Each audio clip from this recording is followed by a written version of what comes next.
Ele diz o seguinte: Romildo afirmou que o Grêmio tem negociações em aberto, negociações andando dentro do futebol brasileiro, mas que obviamente nenhuma dessas contratações tem o impacto dos jogadores ditos lá de fora. E a lista que o Grêmio trabalha é algo aí em torno de 5, 6 peças, mas que ele entende que é muito difícil, é praticamente impossível fechar com esses 5 ou 6 nomes todos. Que se fechar com 3 desses nomes, tá ok, tá ótimo. E aí, ele começou a falar, claro, dentro de cada entrevista, eu tô fazendo um compilado das 3 entrevistas, né, gente? Mas começou a se falar sobre posições. E aí vamos começar a abrir as posições do time aí. Falando de goleiro, tá? O presidente disse que o clube procura sim um goleiro pra posição, a princípio. Precisa ver ainda se vai rolar negócio com o Paulo Vitor e com o Vanderlei. Mas que o perfil buscado é para rejuvenescer, é a rejuvenização do time, mas que também, contudo, todavia, entretanto, não descarta a possibilidade de nem contratar um goleiro, porque também vê possibilidades grandes de dar certo o Breno e Adriel, professor. Então, eu não priorizaria isso. Eu acho que... Eu já até fiz um vídeo de opinião aqui pro canal, de que a minha prioridade seria um primeiro volante e tal, mas depois a gente pode falar sobre isso. Falando especificamente sobre goleiro, eu não vejo nenhum motivo para contratar goleiro de verdade, assim.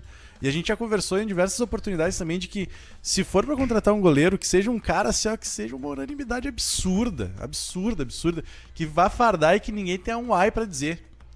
E eu não vejo esse goleiro, na verdade, em lugar nenhum, assim. Talvez, Europa, mas aí tem que ser muito criativo, né? Não vou também falar de Donnarumma, né? Sim. Courtois. Courtois. Não, tem que ter um pouco de criatividade também, mas eu não sei no futebol brasileiro se tem algum goleiro que seja uma grande, assim, unanimidade, que daí tu vai pensar, mas tem o Diego Alves do Flamengo, poderia vir. Se ele perdeu a posição pro Hugo Souza também. Nem no Flamengo ele é uma unanimidade, sabe? Então daí tu traz... Posso só abrir um parênteses, professor? Por favor. Porque eu até nem anotei aqui, mas eu ouvi as entrevistas e o presidente falou dessa questão que no futebol sul-americano tu vai olhar qual o goleiro que teria muito diferenciado. E ele citou alguns nomes e tal, e questionado sobre o Rossi, goleiro do Boca Juniors, ele falou, olha, é um goleiro até interessante, né, ok, um bom jogador, mas eu te diria, daquele jeito como o presidente sempre fala, né, abraço presidente, eu te diria que a tendência é que não evolua nada. Cara, não tem esse nome, sabe? Daí, se tu for pensar assim, quem é o melhor goleiro do Brasil? O Everton do Palmeiras. Mas daí tu vai tirar o Everton do Palmeiras? Não vejo nem possibilidade de uma coisa como essa, sabe? Enfim, então eu acho que contratar um goleiro pra esse momento, eu acho que é mais atrasar o desenvolvimento do Breno do que qualquer outra coisa. E aí, repito, se for pra contratar, tem que ser um cara que não tenha um ai pra dizer. E eu não sei quem é esse goleiro. Eu não vejo um nome que a gente não tenha uma contestação pra fazer, sabe? Porque daí tu pode surgir com nomes como o Gatito Fernandes. Gatito Fernandes é um bom goleiro? Cara, eu acho ele grande, eu acho ele difícil de fazer gol nele, sabe? Mas ele não é uma unanimidade, cara. Nem no Botafogo ele foi, sabe? Então... Um comentário que eu acho que matou a charada, Gatito e outro Vanderlei. Botaram ali? O Flávio Five colocou, porque o Vanderlei era nesse estilo também, cara. Claro que vinha num momento pior, né, na carreira, mas assim... Não era unanimidade, assim como o Gatito. Aí o Emanuel Schenkel colocou ali, o Ivan da Ponte Preta. Cara, fez uma cirurgia recentemente. O Ivan da Ponte Preta é bom goleiro, tá? Tipo, também não... Pelo amor de Deus, ele é um ótimo goleiro. Mas na seleção brasileira ele era reserva do Medjolaro. Então, se o Grêmio não quis o Medjolaro, daí... Olha o planejamento que seria... Um planejamento muito mal feito, que seria tu dispensar o Medjolaro pra ele jogar nos Estados Unidos e contratar o reserva dele da seleção brasileira.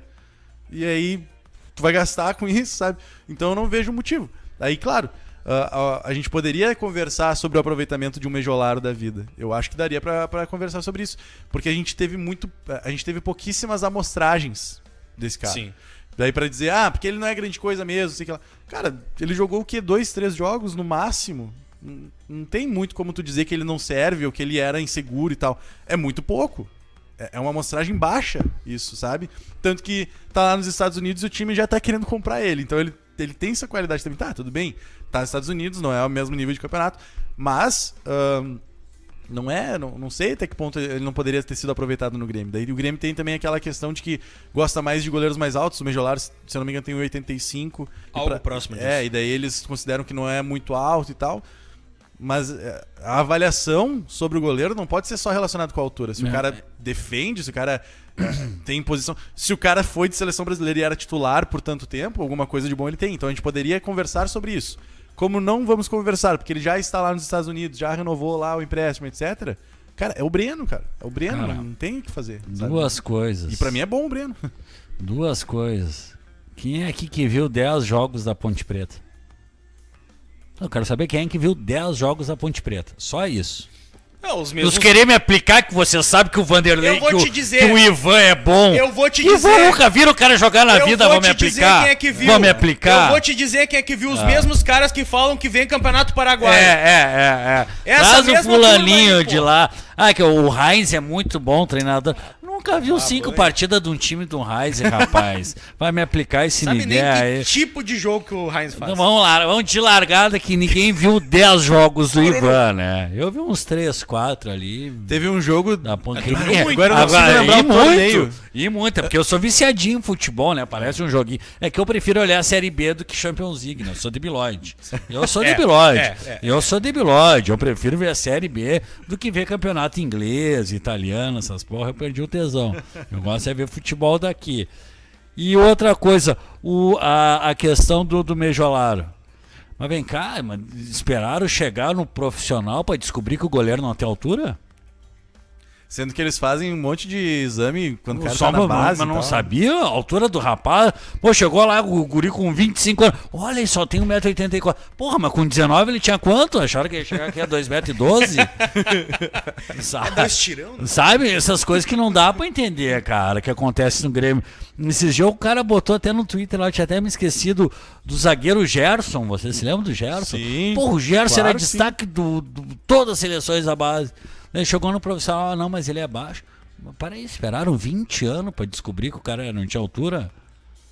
E poderia ter sido bem aproveitado. Porra, são umas coisas que não dá pra entender, cara. Só um pouquinho antes de chegar no profissional. Não, o Mejolaro jogou a vida e tal, desde os 5 anos do Grêmio.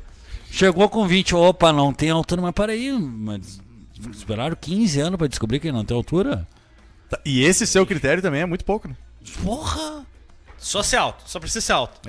Pelo amor de Deus, isso aí não Te quer dizer larga nada. uma lista de goleiros altos que não jogam nada.